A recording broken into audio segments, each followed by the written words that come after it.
गजा में गजा के बहरान का सामना। गजाई अजनास का जखीरा सिर्फ 5 दिन का रह गया। वर्ल्ड फूड प्रोग्राम ने खतरे की घंटी बजा दी है। तबाही की वजह से अजनास जखीरा करना मुमकिन नहीं रहा। शहरियों को रोटी तक नहीं मिल रही है। बेकरीज तबाह हो चुकी हैं।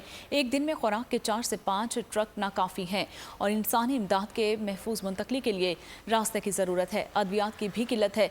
मरीजों के जख्मों में कीड़े पड़ने लगे हैं। जख्मियों की तादाद गुंजाइश से बहुत ज़्यादा है। सर्जरीज का फॉलोअप मौजूद नहीं है और टीबी टीम्स सूरत हाल का मुकाबला नहीं कर पा रही। इसराइल ने मवासलाती निज़ाम और इंटरनेट सर्विस फिर मुनक़ता कर दी है। The important part is that the bulk of the population right now is in the southern part of Gaza. We need to be able to get our trucks in. It's not just food, it's water. It's, as you know, fuel is another one, medical supplies. It's absolutely catastrophic. It's a human condition right now that's unacceptable in any country, let alone what's happening now.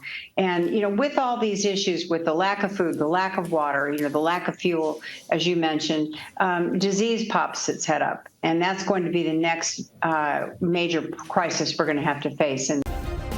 Subscribe करें और bell दबाएं ताकि कोई खबर रह न जाए।